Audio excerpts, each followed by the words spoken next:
చిత్తూరు నగరంలో ఈ నెల 16, 17 తేదీల్లో నడవీధి గంగా జాతర నిర్వహించనున్నామని ఆలయ వంశపారంపర్య ధర్మకర్త సికే బాబు తెలిపారు. చిత్తూరు పోనియమ్మన్ గుడిలో నడివీధి గంగా జాతర గోడ పత్రికను ఆవిష్కరించారు. ఈ సందర్భంగా కమిటీ సభ్యులతో కలిసి ఆయన మాట్లాడుతూ నడివీధి గంగా జాతరను అంగరంగ వైభవంగా నిర్వహిస్తామని అన్నారు. ఈ నెల 9వ తేదీన చాటింపు కార్యక్రమం ఉంటుందని అన్నారు.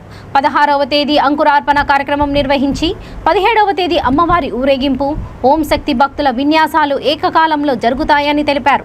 ఇందులో భాగంగా కేరళ వాయిద్యాలు, ప్రముఖులతో సంగీత విభారి తదితర సాంస్కృతిక కార్యక్రమాలు కనివిని ఎరుగని రీతిలో నిర్వహిస్తామని అన్నారు. రాత్రి ఓం శక్తి భక్తి బృందం గంగమ్మకు మాల వేయడంతో కార్యక్రమం ముగుస్తుందని తెలిపారు. అందరికీ నమస్కారం. వచ్చే 16, 17 జరగబోయే నడువీధి సంతపేట గంగమ్మ జాతరకు చిత్తూరు ప్రజల్ని అందరినీ కూడా మీ ద్వారా, మీడియా ద్వారా ఆహ్వానిస్తున్నాము. అందరూ కూడా వాళ్ళ కుటుంబ సభ్యులతో వచ్చి అమ్మవారిని దర్శించుకొని అమ్మవారి ఒక ఆశీస్సులు పొందాల్సిందిగా కూడా కోరుకుంటున్నాము. ఇది గత 40 సంవత్సరాలుగా మేము జరుపుతున్నాము.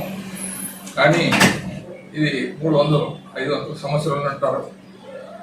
300 నుంచి ఒక 500 సంవత్సరాలకు పైగా జరిగే ఒక విషయము జాతర. ఇది తరతరాలుగా జరుగుతున్నది. దీన్ని ఒక ఇంపార్టెన్స్ అనేది ఏమంటే అమ్మవారు శక్తి రూపంలో ఉంటారు. గోపినాథ్ గారే భరించేవారు. ఆ ఆనవాయితీని అట్లే మన భూపేష్ గారు స్వీకరిస్తూ వారు ఇంకా అధిక మొత్తంలో చెల్లిస్తూ ఉన్నారు. మేళతాళాలు కూడా గోపినాథ్ గారు ఉన్నప్పుడు కొద్దిగా ఉండేది. ఈసారి వీరు ఎక్కువ పెట్టండి, ఉన్న విన్యాసాలు ఎక్కడెక్కడ ఏమేమి ఉన్నాయి, ఎక్కడ నుండి అదే పని మనకు ఒక వాహనం ఇచ్చి పోండి తిరగండి అనేసి కనీసం డీజిల్కే ఒక 5-6 వేలు అయిపోతుంది. ఆ మరి ఖర్చు పెడతా ఉన్నారు.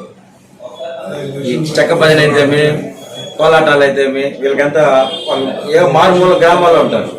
వాళ్ళు తీసుకురావాలా పట్టాలని మాట్లాడి అక్కడే మాట్లాడి వాళ్ళకి అడ్వాన్స్ వచ్చి చేసుకుంటారు. నేనైతే ఏమి, కిషోర్ గారు అయితే ఏమి, మన లోకన్ అయితే మేమంతా పోయి ఇదే పని